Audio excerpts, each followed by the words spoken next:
tanggal 1 Juni diperingati sebagai Hari Lahir Pancasila. Sedangkan tanggal 1 Oktober diperingati sebagai Hari Kesaktian Pancasila. Keduanya memiliki latar belakang yang berbeda, namun saling berkaitan dengan nilai-nilai Pancasila. Dengan begitu, saya akan menjelaskan kedua peristiwa tersebut. Yang pertama ada Hari Lahir Pancasila pada tanggal 1 Juni tahun 1945.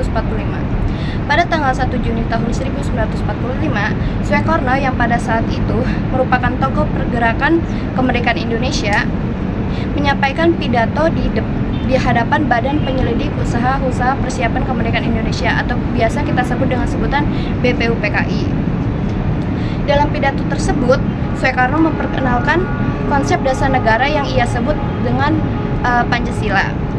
Pancasila yang diusulkan oleh Soekarno memiliki 5 prinsip yang kemudian menjadi dasar ideologi negara Indonesia. Pidato ini menjadi tonggak awal lahirnya Pancasila sebagai falsafah dan dasar negara. Kelima sila tersebut, yang pertama ketuhanan yang Maha Esa, kedua kemanusiaan yang adil dan beradab, 3 persatuan Indonesia, 4 kerakyatan yang dipimpin oleh hikmat kebijaksanaan dalam permusyawaratan perwakilan, 5 keadilan sosial bagi seluruh rakyat Indonesia. Pidato tanggal 1 Juni ini dianggap sebagai lahirnya Pancasila karena disinilah cikal bakal ideologi negara Indonesia terbentuk, meskipun rumusan final Pancasila sendiri baru disepakati pada tanggal 18 Agustus tahun 1945. Yang kedua ada Hari Kesaktian Pancasila pada tanggal 1 Oktober tahun 1965. Hari Kesaktian Pancasila diperingati sebagai Yang kedua ada Hari Kesaktian Pancasila pada tanggal 1 Oktober tahun 1965. Hari Kesaktian Pancasila diperingati setiap tanggal 1 Oktober tahun 1965 untuk mengenang peristiwa G30 SPKI atau biasa kita sebut dengan Gerakan 30 September Partai Komunis Indonesia. Peristiwa ini merupakan upaya kudeta yang dilakukan oleh sekelompok militer yang diduga berafiliasi dengan PKI dengan tujuan menggulingkan pemerintah Indonesia dan mengubah ideologi negara dan Pancasila menjadi komunis.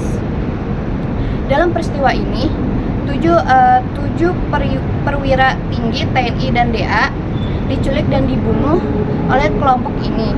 Korban-korban tersebut kemudian dikenal sebagai pahlawan revolusi. Setelah peristiwa ini, militer di bawah pimpinan Mejen Soeharto berhasil mengendalikan situasi dan menumpas kelompok yang terlibat dalam G30 SPKI. Nah, pada tanggal 1 Oktober tahun 1965, kemudian diperingati sebagai Hari Kesaktian Pancasila yang menandakan bahwa Pancasila tetap menjadi ideologi negara Indonesia, meskipun ada ancaman dari kelompok yang berusaha menggantinya. Nah, maka makna Hari Kesaktian Pancasila, peringatan ini dimaksud untuk menegaskan bahwa Pancasila adalah ideologi yang sakti, tidak bisa diganti oleh ideologi yang lain. Setiap tahun diadakan upacara kenegaraan di Lubang Buaya untuk mengenang para pahlawan dan mengingat pentingnya menjaga persatuan dan kesatuan bangsa. Kesimpulannya, pada tanggal 1 Juni diperingati sebagai Hari Lahir Pancasila untuk mengenang pidato Soekarno yang memperkenalkan konsep dasar negara. Nah, pada tanggal 1 Oktober diperingati sebagai Hari Kesaktian Pancasila untuk memperingati keberhasilan mempertahankan Pancasila dari ancaman G30 SPKI. Oke, sekian dari saya. Mohon maaf kalau misalkan ada kata-kata yang salah atau dengan suasana yang mengganggu. Terima kasih.